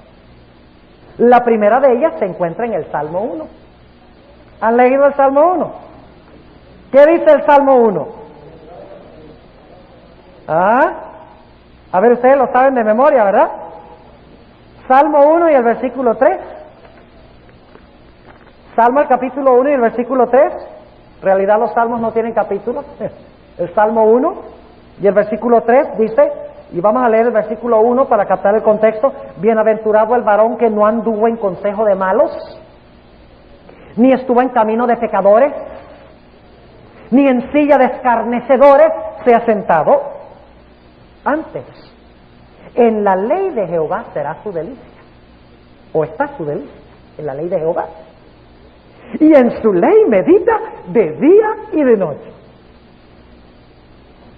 y será como el árbol plantado junto a arroyos de agua, que da su fruto en su tiempo y su hoja no cae, y todo lo que hace prosperará. Y luego dice en el versículo 4, no así con los malos. ¿Qué representa el árbol entonces? Representa a los hijos de Dios.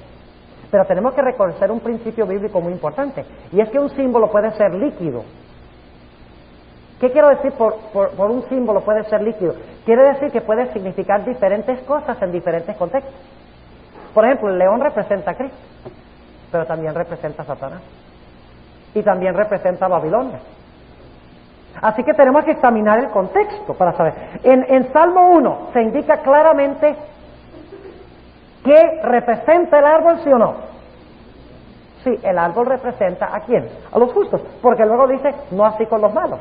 O sea, hablé de los buenos, ahora les voy a hablar de los malos. ¿Comparó los buenos con qué? Con un árbol.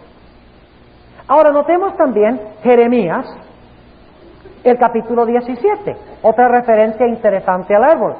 Jeremías, el capítulo 17, y vamos a leer los versículos 7 y 8.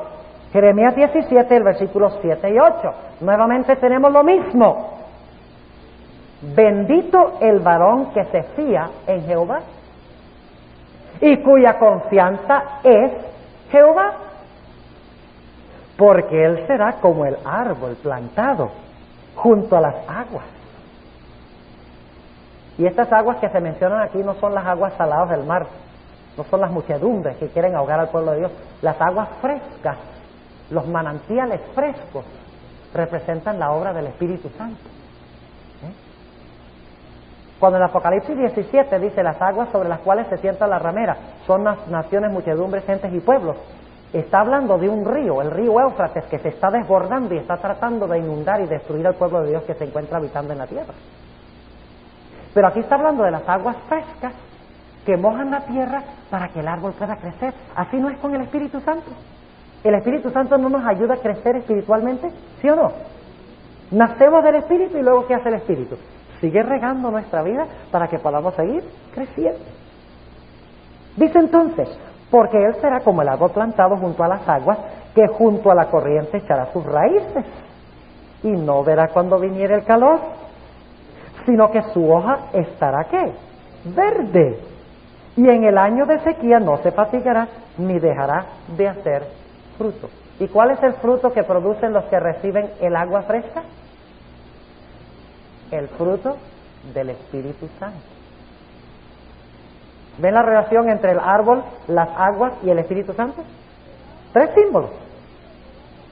El árbol recibe el agua fresca del Espíritu Santo, y cuando reciben el Espíritu Santo producen el fruto del Espíritu. Entonces, ¿qué es lo que más necesita la iglesia? ¿Más plata? ¿Qué necesita más la iglesia? Más plata. Mejores edificios, más gente, más bautismos. Mis hermanos, lo que más necesita la iglesia es el Espíritu Santo. Y sin el Espíritu no tenemos nada. Podemos tener dinero, podemos tener un buen edificio, podemos tener mucha gente, pero sin el verdadero Espíritu de Dios la iglesia quedará sin fruto. Un texto más. No tenía la intención de leer los 3 versículos que tengo primordialmente anotados, pero yo creo que esto es importante para que veamos también el significado espiritual de estas cosas. Sería muy árido si yo sencillamente le dijera un árbol representa a un justo. Necesitamos ver todas las repercusiones, lo que representan las aguas frescas, lo que es el fruto del Espíritu Santo que alimenta al árbol. Noten lo que dice el Salmo 92. Salmo 92. Y nuestro mayor enemigo es el reloj, como siempre. Bueno, el diablo es mayor que ese, pero... Salmo 92. Y vamos a notar el versículo, empezando en el versículo 12. Salmo 92, 12. El justo florecerá como la palma, crecerá como cedro en el Líbano, plantados en la casa de Jehová, en los atrios de nuestro Dios florecerán. ¿A dónde florecen los hijos de Dios? En el santuario del Señor. Dice, aún en la vejez fructificarán. Estarán vigorosos y ¿qué? Y verdes. ¿Y para qué están verdes? ¿Para ostentar su belleza ante el mundo? No, para anunciar que Jehová, mi fortaleza, es recto y que en él no hay injusticia. Por eso es que Cristo maldijo la higuera estéril, porque la higuera estéril no traía atención a Dios. La nación judía no traía atención a Dios, sino que atraía atención a sí mismo y no produjo fruto. Si no produjo fruto es porque no recibió el Espíritu. Y el que no recibe el Espíritu, un árbol que no recibe agua, se muere. Por eso Jesús maldijo la higuera. Déjenme decirles algo, esa higuera se hubiera muerto de todas maneras, porque no estaba produciendo fruto. Jesús sencillamente apuró el proceso. ¿Entienden? ¿Entienden cómo interpretar un árbol entonces? En Apocalipsis. Claro, sencillo, fácil. No es fácil. ¿Cuántos creen que esto es fácil? A ver, ¿cuántos creen que esto es fácil? ¿Qué pasa? Ah, no entendí. ¿Cómo que no entendieron entonces? ¿Cuántos creen que el principio es fácil? Ajá, ahora sí pregunté bien. ¿Qué es lo que lo hace difícil? ¿Qué es lo que hace que esto sea difícil? El tiempo. Lo han dicho bien, el tiempo. Y eso es lo que lo hace. Porque es que ustedes no se pueden sentar. Mire, nada más para estudiar Apocalipsis 7:1. Ustedes tienen que buscar tierra, tienen que buscar árbol, tienen que buscar viento, tienen que buscar sello. Óigame, en un solo versículo. Pastor, viene la segunda venida y no terminamos. Pero hay que empezar. Hay que empezar. Y si el tiempo no permite concluir, Dios aceptará lo que sabemos y lo que conocemos y lo que vivimos. Pero hay que empezar en alguna parte. Y una vez que se metan en esto, no van a querer parar. Se los aseguro. Se vuelve tan emocionante que no van a querer parar. Bueno, tenemos que continuar aquí, porque ese es... Va un ejemplo y quedan 72. A ver, ¿qué puedo yo escoger aquí? Vamos a Apocalipsis 13. Apocalipsis, el capítulo 13. Aquí tenemos una alusión más que a una sola palabra o a un solo símbolo. Aquí tenemos una referencia a una secuencia cronológica. Tenemos varios símbolos en secuencia que son una alusión del Antiguo Testamento. Noten Apocalipsis, el capítulo 13, y más adelante en la semana vamos a hablar de la ley de la estructura. Tremendo principio. Tenemos que entender la estructura de Apocalipsis, la estructura de Daniel. ¿Cuál es el marco literario? ¿Cuál es el esqueleto o el plan de organización de Daniel y Apocalipsis? Porque un cuerpo sin esqueleto es un jellyfish. ¿Sabes lo que es un jellyfish? Una medusa de estas que vienen a la playa, que parece una gelatina. Y por eso muchos interpretan el libro de Apocalipsis y creen que el libro de Apocalipsis es una gelatina que no se puede entender. No, señor, el libro de Apocalipsis tiene estructura, una organización cuidadosamente elaborada. Y si usted no entiende la estructura de Apocalipsis, olvídese, no va a entender el libro de Apocalipsis. Por eso vamos a tomar una noche entera para hablar de la estructura de Daniel. Y vamos a tomar otra noche entera para hablar de la estructura de Apocalipsis. 2 noches, nada más para eso. Pero es muy importante. Apocalipsis 13 y el versículo 1. Dice: y yo me paré sobre la arena del mar, y vi una bestia subir del mar, que tenía 7 cabezas y 10 cuernos. ¿De dónde subió esta bestia? Del mar, no olviden eso. Y sobre sus cuernos 10 diademas, y sobre las cabezas de ella nombre de blasfemia. Y ahora el versículo 2 es claro. Y la bestia que vi era semejante a un leopardo, y sus pies como de oso, y su boca como de león, y el dragón le dio su poder y su trono y grande potestad. ¿A dónde nos lleva ese versículo? A Daniel 7. ¿Están viendo? A Daniel 7. Pero ahora, mis hermanos, cuando estudiamos la Biblia debemos mirar cada aspecto del versículo. Debemos mirar el orden de palabras, debemos mirar el orden de un pensamiento tras otro. Debemos hacerle toda clase de preguntas al versículo, como vimos ayer en nuestro estudio. Y una de las preguntas que yo me hice cuando leí este versículo por primera vez es: ¿en qué orden se presentan las bestias en Daniel y en qué orden se presentan en Apocalipsis? Y descubrí algo muy interesante. En el libro de Daniel se presenta esta secuencia: león, oso, leopardo y la bestia terrible, que llamamos la bestia terrible. En realidad, ¿qué es? Es un dragón. Lo único que no le decimos dragón, pero es un dragón. ¿Cuántos de ustedes han visto una bestia en el mundo real que tiene uñas de metal y tiene dientes de hierro y que pisotea todo con los pies y que dice que es Bermejo y que tiene 10 cuernos? ¿Qué descripción es esa? ¿Es un dragón? ¿Sí o no? Ahora, ¿el dragón tiene cuántos cuernos? 10 cuernos. ¿Y entre los 10 cuernos se levanta qué? Ok, vamos a poner esto aquí. Voy a separar los 10 cuernos del cuerno pequeño para que podamos nosotros ver la relación. De la cabeza del dragón salieron 10 cuernos y entre los 10 cuernos salió un cuerno pequeño. ¿Correcto? Ahora, ¿en qué orden están las bestias en Apocalipsis 13? Y vi que la bestia era semejante a un ¿qué?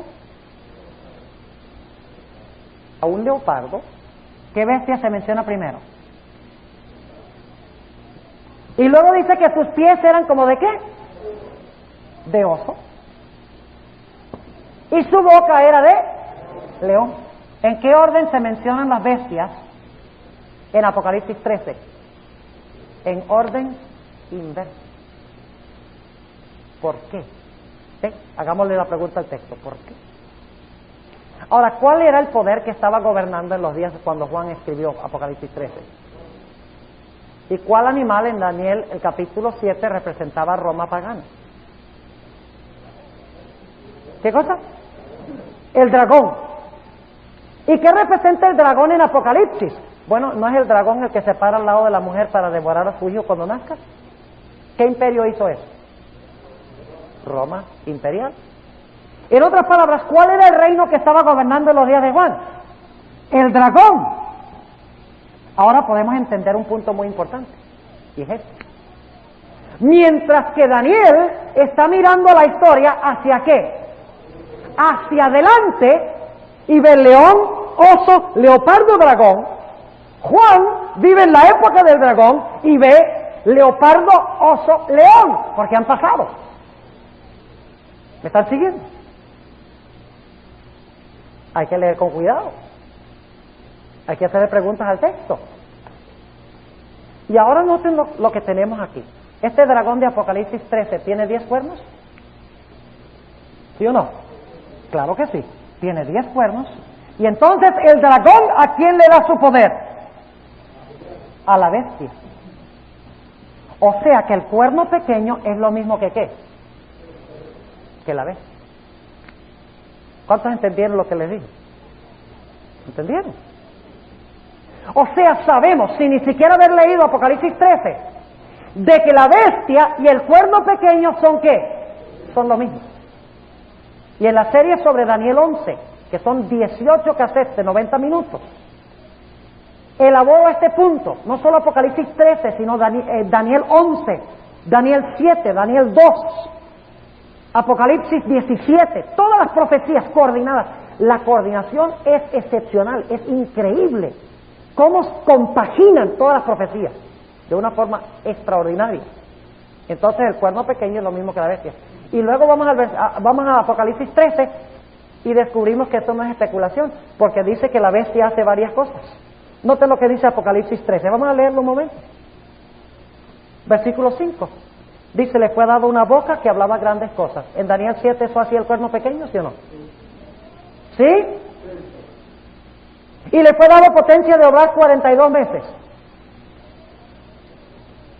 ¿Cuánto tiempo son 42 meses? 1260 años. ¿Cuánto tiempo gobernó el cuerno pequeño? Tiempo y la mitad de un tiempo. Y abrió su boca para hablar blasfemias contra Dios. ¿El cuerno pequeño hizo eso? Y luego sigue diciendo en el versículo 7, le fue dado hacer guerra contra los santos y vencerlos. ¿El cuerno pequeño hizo eso? Claro que sí. ¿La bestia y el cuerno pequeño son lo mismo? Ahora hay un principio muy importante, mis hermanos. Nosotros los adventistas somos lo que se llama historicistas. ¿Saben lo que es un historicista? Un historicista, y somos la única iglesia en el mundo que es historicista. No hay otra.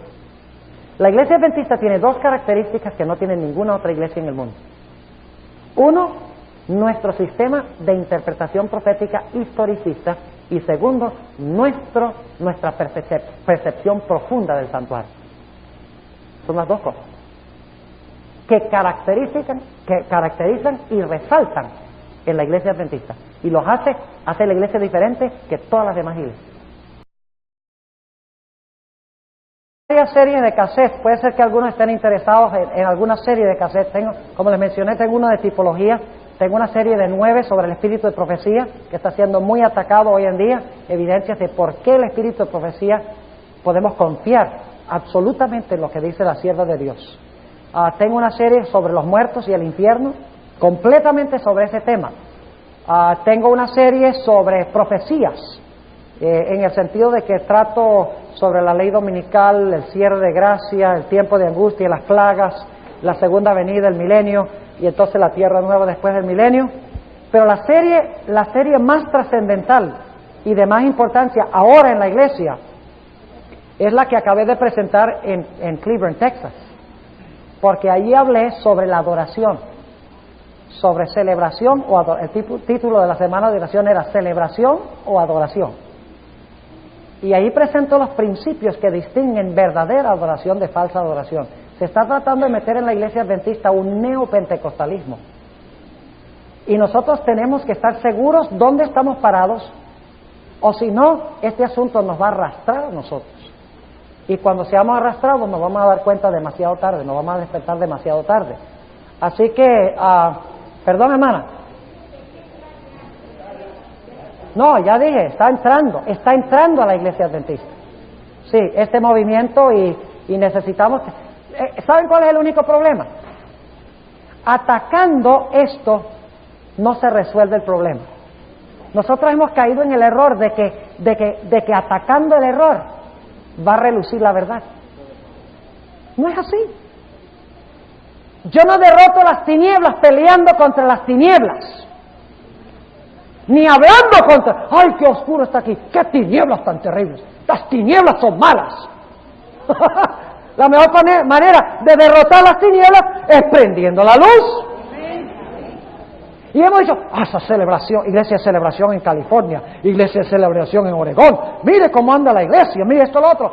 Pero no tenemos los principios bíblicos para distinguir nosotros mismos qué es verdad y qué es error. Yo creo que es tiempo de que nosotros dejemos tanto de atacar el error y que vayamos a la Biblia para ver cuáles son los principios para que nosotros mismos podamos distinguir. Y por eso en esa serie yo no aplicar fuego eterno, tenemos que ir a otras partes de la Biblia que también hablan de fuego eterno. Y vamos inmediatamente de Mateo 25, vamos a Judas 7. Y descubrimos que en Judas 7 dice que Sodoma y Gomorra fueron destruidas con fuego eterno. Ahora, ¿se están quemando Sodoma y Gomorra hoy? No. Segunda de Pedro 2:6 dice que fueron reducidas ¿a qué? A cenizas. ¿Cuántos de ustedes pueden quemar cenizas?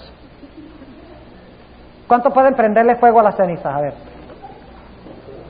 Las cenizas no se queman. No hay nada más que consumir, ¿verdad?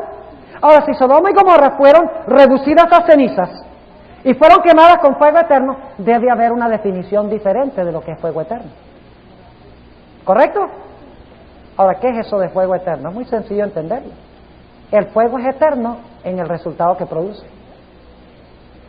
El fuego quemó a Sodoma y Gomorra y quedaron quemadas para siempre. El fuego logró resultados eternos. No es que el proceso de quemar es eterno, sino que el fuego quemó y quedaron destruidos eternamente. En ese sentido, el fuego es eterno en los resultados que produce. Y yo uso esta ilustración. Ustedes saben que la Biblia dice que los impíos cuando rodeen la santa ciudad, tengo una serie de cassettes exclusivamente sobre los muertos y el infierno. 9 cassettes sobre eso. 4 horas, nada más sobre lo que la Biblia dice sobre el infierno. Y una de las ilustraciones que uso para ilustrar el infierno es que Dios castiga a la persona conforme a sus obras, conforme a su delito. Eso es justicia.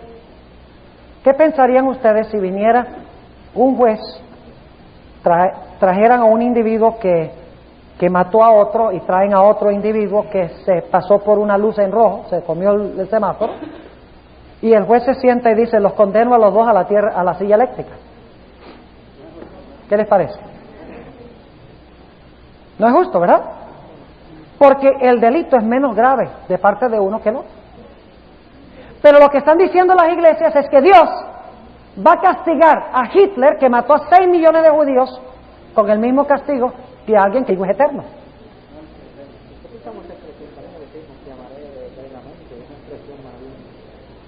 Es una expresión figurativa.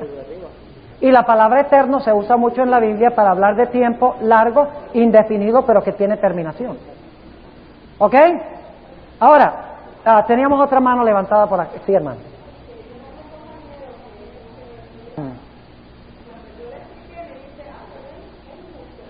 ¿Por qué?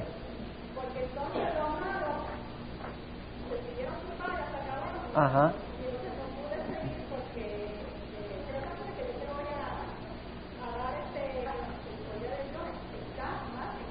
Eso es un concepto tan falso de Dios, porque fíjense, ¿qué justicia hay en que Dios castigue con una eternidad en el fuego 60 años de pecado? Eso es satánico. O sea, sí, es que ese es el vino de Babilonia, hermana, que ha programado a las iglesias.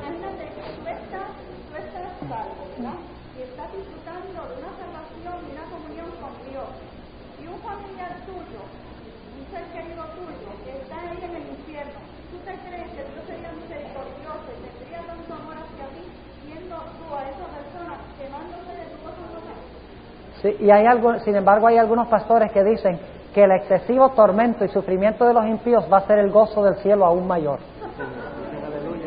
Sí, Señor. Dándole gracias a Dios, gracias te doy, Señor, que yo no estoy sufriendo allá con esa gente. Tendrán mayor gozo en el cielo viendo a los impíos sufrir en el infierno. Eso es una doctrina satánica. Sí. Bueno, no hablemos mucho más del infierno porque tengo 2 o 3 ilustraciones que quiero darles más. Pero vamos a tomar 2 comentarios más, Luis y luego el hermano acá.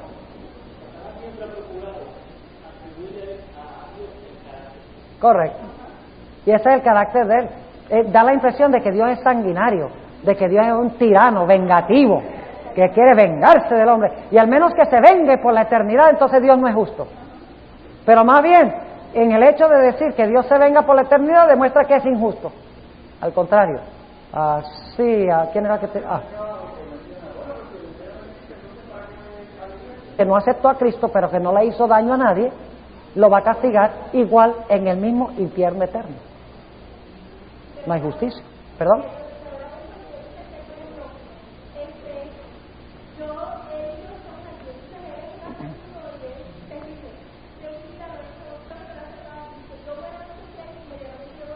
Exacto. Tú te quemaste 10 años más. Exactamente. Eso es correcto. Es decir, que el diablo, como el diablo no está en el infierno hoy, entonces los que se murieron en el tiempo de Adán han estado quemándose 5,000 años más que el diablo. ¿Correcto? Ahora vamos a reconocer estas manos en un momento, pero déjenme mencionarles esto. La Biblia dice que el infierno, cuando los impíos rodeen la santa ciudad, escuchen este argumento, los impíos van a rodear la santa ciudad en la tierra, dice, subieron por la superficie de la tierra y descendió fuego del cielo cuando estaba en la tierra y los consumió. ¿Saben ustedes cómo sabemos que ese fuego no es eterno? Si fuera eterno, Dios no podría hacer una tierra nueva. ¿Están entendiendo lo que estoy diciendo? Porque si los impíos rodearon toda la tierra y Dios manda fuego y los quema sobre la tierra y se queman para siempre, Dios nunca podría hacer una tierra nueva. Tienen que apagarse para que Dios pueda renovar la tierra. Exactamente. Y hay muchas otras cosas, muchas ilustraciones. Por ejemplo, cuando yo digo, si tengo un animal, y esto es solo una ilustración, porque yo quiero mucho a los animales, la creación de Dios, pero si yo tengo una huerta, y entonces está llegando un conejo, y el conejo me está comiendo la lechuga, yo saco una escopeta y digo, yo voy a matar a ese conejo para siempre. Significa que voy a estar por la eternidad. Pum, pum, pum, pum, pum, pum. ¿Ah? No, ¿qué significa? Lo voy a matar y va a quedar muerto para siempre. Ese es el fuego eterno. El fuego consume a los impíos y quedan consumidos para siempre. Sencillo, ¿verdad? Pero tenemos que dejar que la Biblia se explique a sí misma. Bien, hermana, y después acá. Claro. ¿Y el castigo es eterno, sí o no? La Biblia habla de castigo eterno. ¿El castigo es eterno, sí o no? ¿En qué sentido es eterno? De que la gente muere y queda eternamente castigada, porque nunca tendrán más la vida. El castigo. Esa es la cosa. Y además la Biblia dice que el perfecto amor echa fuera el temor. Y está hablando ahí del castigo final, en el contexto. Así que cuando no servimos a Dios porque le tenemos miedo al infierno, servimos a Dios porque le amamos a Él. Y los pastores, yo una vez le di clases de teología a 11 pastores pentecostales en la ciudad de Medellín. Y cuando les presenté el concepto bíblico del infierno, uno de los pastores me dijo, el que me había pedido que les enseñara las clases, me dijo, ay pastor, pero entonces ¿cómo podemos nosotros mantener a la gente en la iglesia portándose bien? Y yo le dije, mi querido amigo, si usted me está diciendo que para que la gente se porte bien en la iglesia hay que darles tanto terror del infierno que se van a portar bien, pues déjeme decirle algo, Dios no puede llevar a esa clase de gente del cielo, porque estarían todo el tiempo pecando cuando creen que Dios no los está mirando. Porque el temor nunca logra un cambio de comportamiento permanente. Y eso lo menciona también en los cassettes. Yo recuerdo en Colombia, en Medellín, tenía una norma muy estricta en cuanto a la longitud del pelo. Y ahora nos desviamos de todo lo de sola escritura que estamos estudiando. Pero había una norma de que el pelo debía estar corto. Y si no se dejaban el pelo corto, les ponían amonestaciones. 10 amonestaciones para la casa. De todos los muchachos con su pelito cortico, por temor a las amonestaciones. Pero cuando llegaba la vacación y pasaban 3 meses en la casa, volvían como unas mujeres. Volvían con el pelo hasta los hombros. ¿Por qué? Porque ya no había el temor. El temor los había cambiado. Pero cuando ya no estaban bajo el temor, hacían lo que querían. ¿Entienden el principio? Ok, es el amor de Cristo que transforma, no el temor al infierno y al castigo. Sí. Último comentario sobre esto.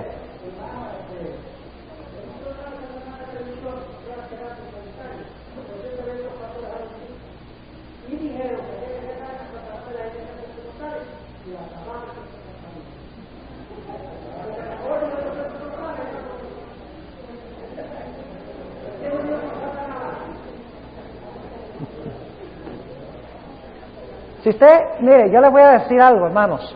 Voy a usar este momento para hacer un corte comercial. Yo traje varios